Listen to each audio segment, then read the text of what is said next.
Graça e paz, irmãos. Vamos orar. Senhor, nós estamos na Tua dependência, meu Pai. Pedimos que o Senhor me use nesta noite, o Senhor fale aos nossos corações, prepara os corações daqueles que estão ouvindo, Senhor. Revela a Tua palavra. Se não for pelo Teu Espírito, Senhor, não somos capazes de fazer nada. Muito obrigado, Senhor, por este momento que o Senhor nos oportuniza de anunciar a Tua mensagem. Em nome de Jesus Cristo, Senhor. Amém. Amém. Queridos, abram suas Bíblias no livro de Lucas, no capítulo 24. Lucas, capítulo 24, versículos de 13 em diante. Nesse mesmo dia, iam dois deles para uma aldeia chamada Emaús, que distava de Jerusalém 60 estágios. Iam falando entre si de tudo o que havia sucedido. Indo eles, falando entre si e fazendo perguntas um ao outro, o próprio Jesus se aproximou e ia com eles. Mas os olhos deles estavam como que fechados, de sorte que não o conheceram. Então Jesus perguntou: que palavras são essas que, caminhando, trocais entre vós? Eles pararam entristecidos. Um deles, cujo nome era Cleopas, perguntou-lhe: és tu o único peregrino em Jerusalém que não sabe das coisas que aconteceram lá nesses dias? Perguntou ele: quais? Responderam eles: as que dizem a respeito de Jesus de Nazaré, que foi profeta, poderoso em obras e palavras diante de Deus e de todo o povo. E como os principais sacerdotes e as nossas autoridades o entregaram para ser condenado à morte e o crucificaram. Ora, nós esperávamos que fosse ele quem redimisse a Israel, mas agora, além de tudo isso, e já hoje o terceiro dia desde que essas coisas aconteceram.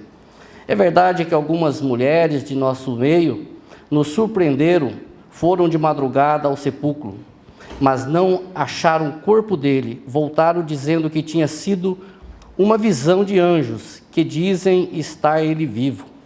Alguns dos que estavam conosco foram ao sepulcro e acharam ser assim como as mulheres haviam dito, mas a ele não viram. Então Jesus lhe disse: ó nécios e tardios de coração, para crer em tudo o que os profetas disseram. Não era necessário que o Cristo padecesse estas coisas e entrasse na sua glória? E começando por Moisés e por todos os profetas, explicou-lhes o que dele se achava em todas as Escrituras. Então se aproximaram da aldeia para onde iam, fez ele como quem ia para mais longe, mas eles o constrangeram, dizendo: fica conosco, pois é tarde, e o dia já se declina. Então Jesus entrou para ficar com eles. Estando com eles à mesa, tomou o pão, abençoou-os, partiu e lhes deu. Abriram-se-lhes então os olhos e o conheceram, mas ele desapareceu de diante deles. Disseram um para o outro: não ardia em nós o nosso coração quando ele pelo caminho nos falava e quando nos abria as Escrituras? Na mesma hora, levantando-se, voltaram para Jerusalém e encontraram reunidos 11 e os que estavam com eles, os quais diziam: ressurgiu verdadeiramente o Senhor e já apareceu a Simão. Então os dois contaram o que lhes acontecera no caminho e como tinha reconhecido o Senhor quando ele partiu o pão. Amém? Nós precisamos nos sintonizar na história. Neste dia, já tinha acontecido a crucificação, já tinha acontecido o julgamento, a morte de Jesus Cristo. Tudo isso tinha acontecido na semana passada, na sexta-feira passada. Só que aqui nós estamos falando no domingo. E é interessante que antes de Jesus subir aos céus, antes dos discípulos verem Jesus subindo aos céus lá no jardim, ele aparece 10 vezes depois da sua ressurreição. E 5 vezes ele aparece no mesmo dia. E aí eu fui ver, pois por que ele aparece 5 vezes no mesmo dia? Se nós formos olhar depois lá em Atos dos Apóstolos, vocês vão ver que Jesus ficou 40 dias aqui, antes de subir aos céus. E nesses 40 dias ele apareceu um monte de vezes, mas 5 vezes ele apareceu no mesmo dia. E eu fui saber por que 5 vezes. E aí um comentarista diz o seguinte, que havia necessidade de explanar a visão da realidade da morte e da ressurreição de Cristo. Porque sem morte e sem ressurreição não há cristianismo.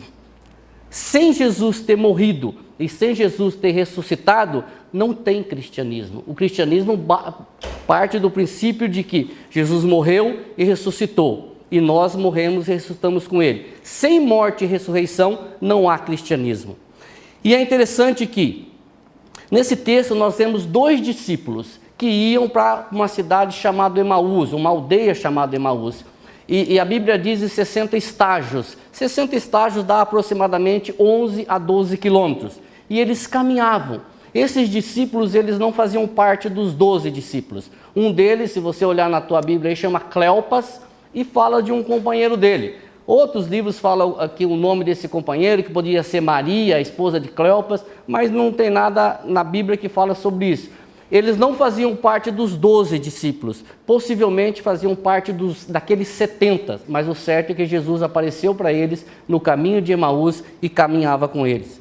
E aqui eles estavam tristes, decepcionados realmente. Eles estavam se perguntando, talvez,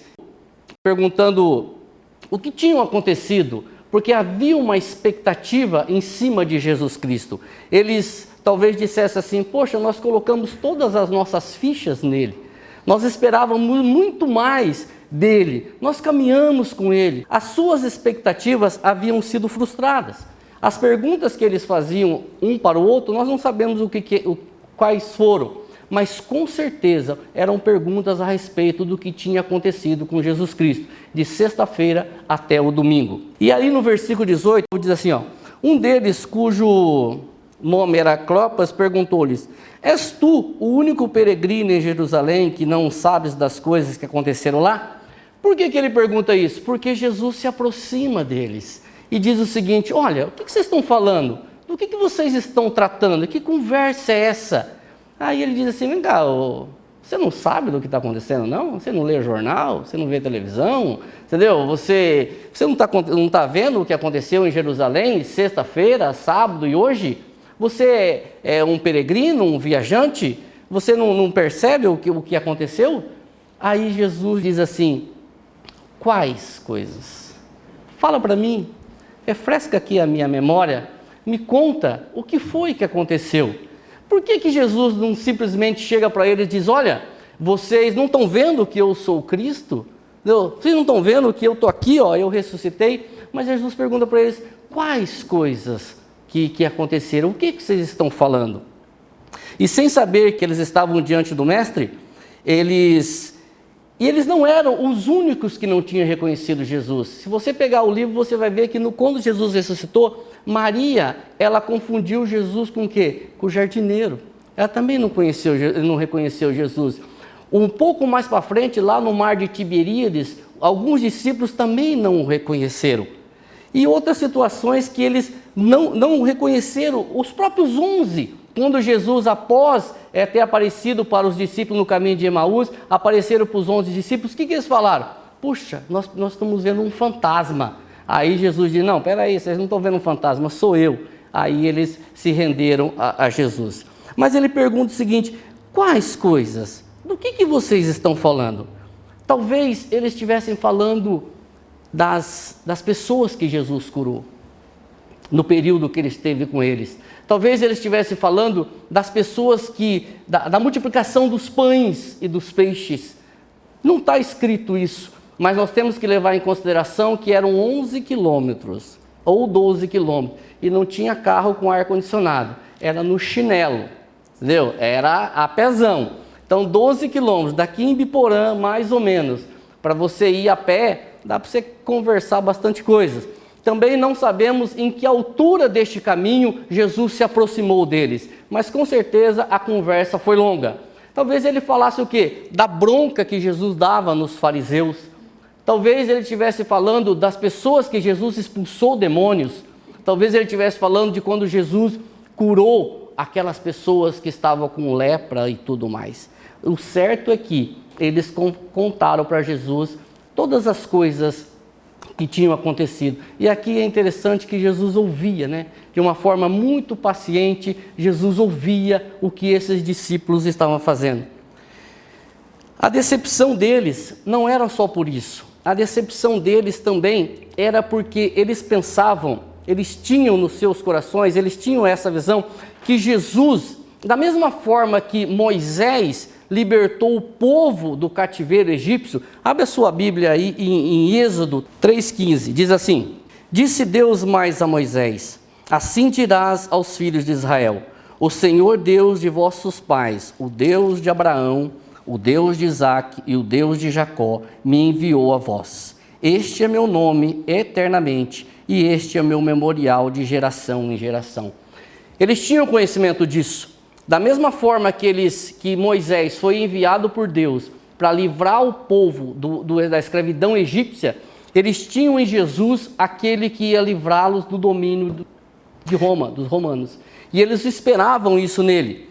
Da mesma forma que eles viam Davi arrancar da espada e ser um rei de guerra, um guerreiro, e libertar o povo através da espada, eles esperavam em Jesus a mesma posição de ser um guerreiro, só que Jesus tinha outros planos. Eles viam em Jesus, aqui está o Davi, o homem que vai arrancar da espada, só que eram outros tempos. O Senhor levantou Davi de uma forma, só que o Senhor mandou Jesus Cristo de uma outra forma.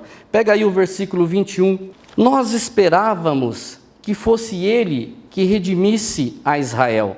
Mas agora, além de tudo isso, e já hoje, o terceiro dia, desde que estas coisas aconteceram, e nada, entendeu? E nada, não acontece nada, você entendeu? Nós estamos esperando que esse Jesus era a nossa salvação. Nós esperávamos que Ele fosse aquele que fosse libertar o povo, que fosse trazer a libertação para nós. E são 3 dias e não acontece mais nada. O que será que vai acontecer? Os discípulos pensavam de uma forma lógica, isso que nós temos que entender. Os discípulos, eles pensavam de uma forma lógica. Como que alguém que faz morto ressuscitar, que faz surdo ouvir, que faz mudo falar, que cura a lepra, que chama os 10 leprosos e diz: olha, vocês estão curados, vai e apresenta. Como que um homem, uma pessoa que tem tanto poder, que tem tanta autoridade, que arrasta multidões atrás de você, que abre a boca e as pessoas todas param para ouvir, como que um homem como esse não aceita ser rei? É incompreensível isso. Eles não conseguiam compreender que este era a pessoa certa, este era o rei que eles estavam querendo, e eles queriam fazer de Jesus um rei. Olha aí, abra a sua Bíblia, em João 6, 14 e 15, diz assim: vendo os homens o milagre que Jesus fizera, disseram: este é verdadeiramente o profeta que devia vir ao mundo. Até aqui estava certo, mas olha o 15. Jesus, sabendo que viriam arrebatá-lo para o fazerem rei, tornou a retirar-se sozinho para o monte. Não existia ninguém melhor. Eles estavam procurando esse tipo de pessoa, procurando esse homem. E Jesus vem com toda essa autoridade e ele diz: olha, essa é a pessoa que nós queremos para ser o nosso rei. E aqui vale a pena ressaltar o seguinte: essa expectativa era a expectativa apenas dos discípulos e apenas do povo. Nunca foi a expectativa de Jesus. Jesus nunca disse para eles que seria rei sobre eles. Muito pelo contrário. Se nós formos para a Escritura, Jesus sempre deixou muito claro o que aconteceria. Talvez eles pensassem o seguinte: quando Jesus entrar em Jerusalém, tudo vai se acertar, o reino vai se acertar, nós teremos aqui uma nova ordem das coisas, o reino vai ser estabelecido. Só que Jesus nunca falou sobre isso. Ele deixou muito claro que, quando ele entrasse em Jerusalém, o que iria acontecer com ele? Ele ia ser maltratado, ele ia ser julgado, ele ia ser condenado, ele ia ser pregado numa cruz, só que ao terceiro dia ele ia ressuscitar. Isso está em toda a Escritura, isso está desde o Velho para o Novo Testamento. Só que, como até a Karen leu aqui no início, e muito bem, lá de Geazi, do moço de Eliseu, às vezes os olhos estavam fechados. Não os olhos carnais, mas os olhos espirituais. E eu até quero fazer uma ressalva aqui e contextualizar um pouco até aqui. Irmãos, quantas vezes os nossos olhos espirituais se fecham?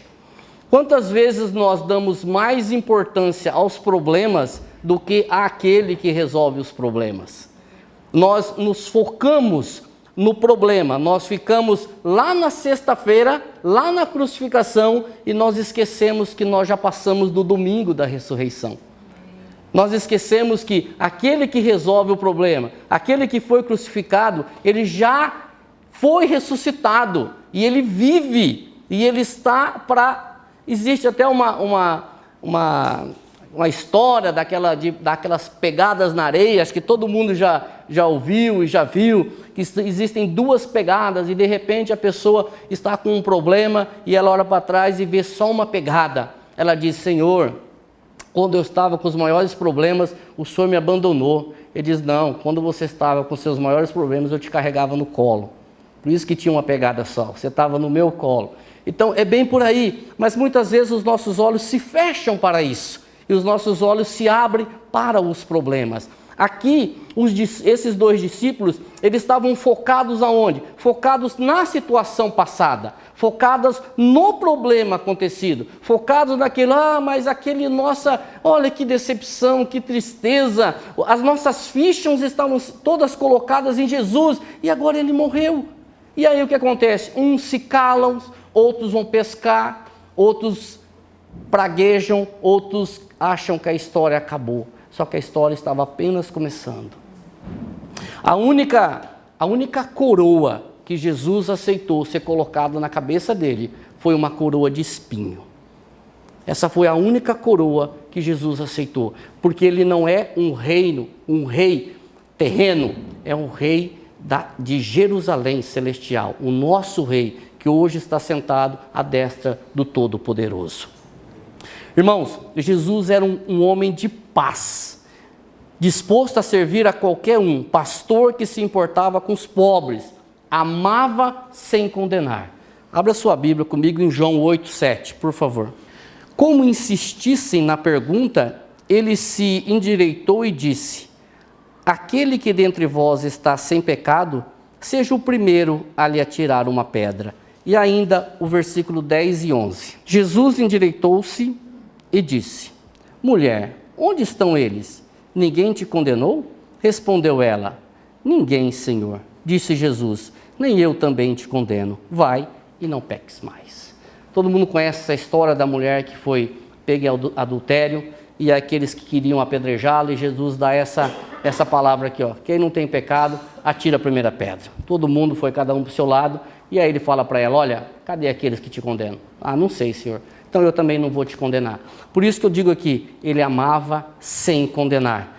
E para os que não tinham esperança, ele dava sempre uma segunda chance. Ou seja, dava a chance. Se você pegar lá, não precisa abrir, em Mateus 11:28, ele diz assim: vinde a mim, todos que estáis cansados e sobrecarregados, e eu vos aliviarei. Tomai sobre vós o meu jugo e aprendei de mim, que sou manso e humilde de coração. E aí vai. Que coisa maravilhosa. Sempre que alguém estiver sem esperança ou desesperançados que estejam com uma situação que não há como resolver, olhamos para isso. Mateus 11:28. Jesus se portava de forma diferente, andava com pessoas simples e mesmo sabendo o pecado delas, os amava. Jesus, irmãos, ele falava com quem a religião dizia para não falar. Percebe isso na Bíblia? Quando a religião dizia: você não pode falar com a mulher samaritana, Jesus ia lá e falava com a mulher samaritana. Jesus ia aonde a religião dizia para não ir. Falava: não vai na casa de pecadores. Ele ia na casa dos pecadores. Jesus tocava nas pessoas que a religião dizia para não tocar. A religião dizia: não toque nos leprosos. Jesus ia e tocava nos leprosos. Jesus fazia tudo aquilo que a religião dizia para não fazer. Por isso que ele é o Senhor. Os generais, eles matavam para ter vitória. E aqui eu quero trazer esse contexto aqui dessa passagem. de Lucas, aqui da morte e ressurreição de Cristo, os generais romanos, eles matavam para ter vitória. Jesus, ele dá a sua própria vida para que nós tenhamos vitória. Abre a sua Bíblia, por favor, em João 10:10, para nós lermos esse texto maravilhoso. O ladrão só vem para roubar, matar e destruir. Eu vim para que tenham vida e a tenham em abundância. E ainda um pouquinho mais para frente, em Filipenses 2, de 6 a 8, onde ele diz assim, que sendo em forma de Deus, não teve por usurpação ser igual a Deus, mas a si mesmo se esvaziou, tomando a forma de servo, fazendo semelhante aos homens, e achando-se na forma de homem, humilhou-se a si mesmo, sendo obediente até a morte e morte de cruz. Jesus, ele tinha outros planos para libertar o povo. Ele dizia o seguinte: se você quer ser o primeiro, seja o último. Se você quer ser um líder, seja o servo. Se você quer ser o maior, seja o menor. Se alguém te fizer você andar 1 milha, ande 2 com ele. Se alguém te bater numa face, dê a outra. Vem aqui que eu vou lavar os seus pés. Essa era a forma que Jesus estava querendo dizer para o povo: olha, eu quero fazer uma transformação, mas é desta forma, não é na força da espada, não é na força do braço, mas é através do amor. Você quer ser um líder? Você quer ser um grande líder? Seja um servo. Você quer, se alguém te bater, porque isso é incompreensível, até para nós existe uma fala hoje que diz assim: ah, não se bate na cara de um homem, entendeu? Se alguém bater na minha cara, eu vou revidar. Se alguém me der um tapa, eu vou para cima. Só que Jesus disse: se alguém te der um tapa no rosto, vire o outro. Se alguém te pedir a camisa, dê também o paletó. Se alguém fizer você caminhar 2 quilômetros, vai com ele 4. Essa era a forma que Jesus estava querendo ser rei sobre aquele povo. E depois de todo esse desabafo desses discípulos, depois de todo esse choramingo que eles estavam conversando com Jesus e não sabiam que eles estavam conversando com Jesus, volta lá em Lucas 24 e vamos ler o versículo 25, 26 e 27. Então lhes disse Jesus: ó nécios e tardios de coração, para crer em tudo o que os profetas disseram. Não era necessário que o Cristo padecesse estas coisas e entrasse na sua glória? E começando por Moisés e por todos os profetas, explicou-lhes o que dele achava em todas as Escrituras. Ó nécios e tardios de coração. Eu até vi uma pesquisa que essa tradução, os estudiosos de grego, que está aqui o Marco, essa tradução diz assim: os embotados, vocês que são embotados de coração, vocês que são nécios, vocês que são tardios, vocês que não creem, entendeu? Eu estou aqui, ó, a Escritura não está falando ao meu respeito, seus embotados. Jesus chega e ouve tudo o que eles tinham que falar e aí joga para eles: os seus tardios de coração, vocês que estão com o coração fechado e com os olhos mais fechados ainda. Por um acaso a Escritura não diz lá do começo até o fim a respeito do Filho de Deus, de tudo isso que ia acontecer? E aí diz mais: e começando por Moisés, explicou-lhes a Escritura. Começando por Moisés. Por que Moisés? Por causa da lei de Moisés. E abre a sua Bíblia ali, que coisa maravilhosa. Por causa do profeta que Moisés disse que o Senhor ia suscitar. Abre a sua Bíblia aí em Deuteronômio, capítulo 18, versículo 15. E o Senhor teu Deus te suscitará um profeta como eu, do meio de ti e de teus irmãos. A ele ouvirás. Este profeta, irmãos, não é Josué, como muitas pessoas dizem: é Josué, porque Josué foi o sucessor de Moisés, que conduziu o povo à terra prometida. Foi Josué que entrou na terra prometida com o povo. Esse profeta não é Josué, esse profeta é Cristo. Esse profeta é o Senhor Jesus Cristo, que Moisés está dizendo: o Senhor Deus suscitará um profeta do meio de vós, igual a mim, a ele ouvirás. Ele vai ter as palavras de vida eterna. E ainda ele fala, começando por Moisés, por salmos e por profetas. Abre a tua Bíblia no livro de Salmos 118, 22. A pedra que os edificadores rejeitaram tornou-se a pedra angular. Quem que é essa pedra angular? Nós já estudamos aqui. A pedra angular é Cristo. A pedra que os edificadores rejeitaram tornou-se pedra angular. É Cristo que está se falando aqui. E ainda mais, um pouquinho mais para frente aí, em Isaías capítulo 9, versículo 6. Um menino nos nasceu, um filho se nos deu, o governo está sobre os seus ombros, o seu nome será maravilhoso, conselheiro, Deus forte, Pai da eternidade, príncipe da paz. E ainda o capítulo 53 de Isaías, completo, 53 de Isaías, todinho fala de Jesus Cristo. E eu quero ressaltar só o versículo 4 e o versículo 5. Verdadeiramente ele tomou sobre si as nossas enfermidades e as nossas dores levou sobre si.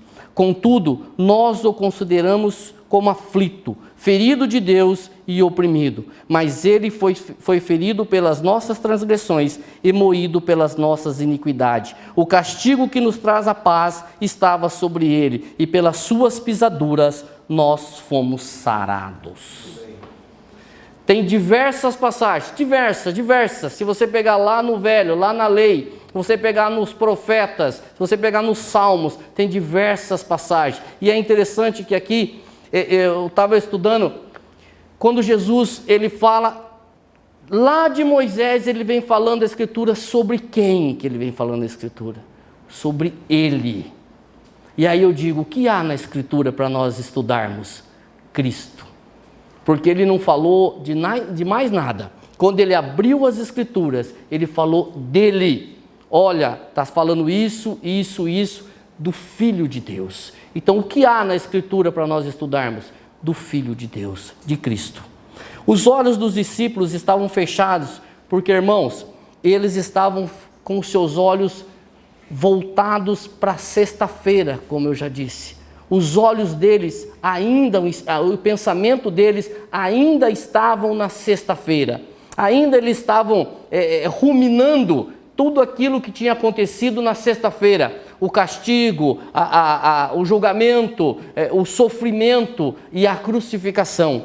Eles não conseguiam tirar da sexta-feira e transportar isso para o domingo, para a ressurreição. Por isso que os olhos deles continuavam fechados. Eles estavam ainda na sexta-feira, mas este já é o domingo, já é o dia da ressurreição. E aqui é uma coisa interessante, a última notícia não é a morte do profeta, mas a última notícia é a ressurreição do Filho de Deus. Não é a morte do profeta a última notícia, mas é a ressurreição do Filho de Deus. E eles eles escutavam o que Jesus dizia, mas eles não ouviam. Eles escutavam, mas eles não ouviam. Mesmo depois de Jesus relatar as Escrituras, falar para eles, mesmo assim eles não reconheceram o Senhor. Eles ouviam, eles escutavam, mas não ouviam. Eles não conseguiam entender que Jesus estava ali em pessoa. E aqui, olha que coisa interessante. Nem as profecias convenciam eles. Nem o túmulo vazio convenciam eles. Nem testemunho das mulheres convenciam eles. Nem testemunho dos irmãos convenciam eles. Nem o testemunho dos anjos convenciam eles. Por quê? Porque a Escritura já dizia, Jesus ali falou das Escrituras, e quando eles foram de manhã ao túmulo, nós não podemos esquecer que tudo isso se passou no domingo à tarde, e não no domingo de manhã. O domingo de manhã foi quando Jesus ressuscitou. Isso daqui foi à tarde. Então de manhã eles já presenciaram o túmulo vazio, porque as mulheres foram até o túmulo e viram que o túmulo estava vazio e falaram para eles, olha, nós fomos lá e não achamos. Aí os discípulos foram lá e realmente nós não vimos. Aí o anjo disse, o que vocês estão procurando? Aquele que vocês acham que está morto está vivo. Além de tudo isso, eles ainda não conseguiu entender. E aí a gente pode dizer assim para ele: puxa, mas esses caras eram ruins, hein? Cara duro de coração. E será que nós somos diferentes? Será que nós podemos dizer assim: não, eu sou diferente, hein? O Senhor fala, eu já creio na hora. Será? Será que se fosse nós que estivéssemos lá no lugar desses dois, ainda não tacavam umas pedras em Jesus? Falavam: sai de perto de mim, que eu não quero ouvir o que você falar, porque eu estou triste, o meu coração, quando a gente ouve assim, deixa eu ficar quieto aqui com os meus problemas, entendeu? Eu não quero ouvir ninguém falar comigo, não. Eu estou com os meus problemas, deixa eu ficar aqui. E eu não quero ouvir de mais nada. Será que nós hoje não nos colocamos, não nos sentimos da mesma forma que o Senhor está falando conosco e nós fechamos o nosso coração, e nós fechamos os nossos olhos e não deixamos o Senhor entrar e dizer: aí não cabe esse texto, mas eu vou citar em Apocalipse 3:20, o Senhor diz assim: eis que estou à porta e bato, se alguém abrir a porta, eu entrarei em sua casa, cearei com ele e ele comigo. Será que o Senhor não está batendo no teu coração hoje, ou durante a semana toda, e nós ficamos relutando, dizendo: não, eu não consigo enxergar, Senhor, eu não consigo enxergar. E esses discípulos, eles só reconheceram quando o próprio Senhor se revelou a eles. E eu quero concluir, irmãos, dizendo que quando os discípulos reconheceram Jesus no partir do pão, no versículo 30 e 31 de Lucas 24, quando eles reconheceram Jesus, diz assim: estando com ele à mesa, tomou o pão, abençoou-os, partiu e lhes deu. Abriram-se-lhes então os olhos e o reconheceram, mas ele desapareceu do meio deles. Os seus olhos espirituais foram abertos e eles perderam o medo. E aqui é interessante, até aqui eles não conseguiam enxergar, não conseguiam perceber, nem reconhecer. Mas no momento que os olhos deles se abriram e eles reconheceram que era o Mestre, aí ele diz o seguinte: não nos ardia o coração quando ele falava a respeito da Escritura? Ou seja, não tocava em nós, nosso coração não ficava fervendo quando ele falava? E neste momento, eles perderam totalmente o medo e eles voltaram para anunciar a palavra. Presta atenção, era já no declinar do dia, porque a Bíblia diz que no declinar do dia, Jesus fez menção de passar diante deles e eles convidaram Jesus para entrar. E aí ele partiu do pão. Eles tinham caminhado 11, 12 quilômetros, conversando e não reconheceram. Só que quando Jesus se fez reconhecer que partiu o pão, e alguém diz assim: por que foi no partir do pão? Porque quando Jesus está na cabeceira da mesa, há reconhecimento. Quando Jesus está no comando, e um estudo diz: olha, não era para Jesus partir o pão, porque ele era o convidado, e quem partiu o pão era o anfitrião. Só que Jesus toma a autoridade, toma a dianteira, toma a responsabilidade e parte o pão. E a hora que ele parte o pão, lembra-se da ceia, dos costumes, e ele é reconhecido. E aí os seus olhos são abertos e eles reconhecem Jesus Cristo. Imediatamente eles se levantam e voltam para Jerusalém. Mais 11 quilômetros no chinelo, para falar o quê? Olha, nós encontramos o Senhor. O Senhor ressuscitou verdadeiramente. Aí a boa notícia não é mais a morte do profeta. A boa notícia mudou. A boa notícia é a ressurreição do Filho de Deus. Agora o Filho de Deus ressuscitou. Foi ressuscitado. Eu vi, nós vimos. E ele vive verdadeiramente. E eles voltam para falar para os discípulos. E a hora que eles chegam, os discípulos disseram: é verdade, porque já apareceu para Simão. E aí eu quero dizer para vocês o seguinte, contextualizando aqui para mim. Nos nossos dias, muitas vezes nós anunciamos a palavra, nós pregamos e as pessoas não querem, não ouvem. E eu quero dizer para você o seguinte: se você já teve essa revelação do Espírito, do que o Senhor Jesus fez por você na cruz, de que Ele morreu, ressuscitou, Ele te incluiu e que na sua ressurreição você teve uma nova vida. Se hoje você pode dizer, eu creio no Filho de Deus, eu creio que eu morri com Cristo e eu ressuscitei, eu creio que eu tenho uma nova vida com Cristo. Amém. Então levanta do seu lugar e prega. Agora, porque foi isso que eles fizeram, anuncia. De que forma? O Senhor dá dons diversos, como nós temos estudado aqui nas quinta-feiras. O Senhor chama um para apóstolo, outro para profeta, outro para distribuir folheto, outro para contribuir. Ele chama as pessoas de acordo com o que Ele quer. Então, o que o Senhor te chamar, vai e faz. Agora, irmãos, se você ainda não tem essa revelação, se o Espírito Santo ainda não te revelou isso que nós estamos falando aqui, então eu digo para você, hoje é dia de clamar. Senhor, revela isso ao meu coração. Os meus olhos estão fechados, meu coração está fechado e eu preciso, eu quero. Ah, como que eu oro? Do jeito que nós estamos falando. Senhor, eu não sei como fazer. Eu não consigo entender nada disso que esse povo está falando. Para mim é tudo grego. Mas eu quero entender, eu quero que os meus olhos sejam abertos e o meu coração receba. E eu entenda isso e tenha essa revelação do Senhor. Amém? Amém. Vamos orar? Senhor, nós te louvamos, meu Pai, por esta oportunidade. Eu peço que a cada dia o Senhor revele, Senhor, a pessoa de Jesus Cristo em nossos corações e que o Senhor incomode os nossos corações para anunciar a Tua palavra. Te louvo, Senhor, por cada um dos que estão aqui, por cada oração que eles estão fazendo a Ti. Eu peço que o Senhor venha de encontro com cada oração, com cada pedido, Senhor, cada clamor, e o Senhor revele Jesus Cristo no coração deles também, Pai. Em nome de Jesus Cristo que nós oramos. Amém.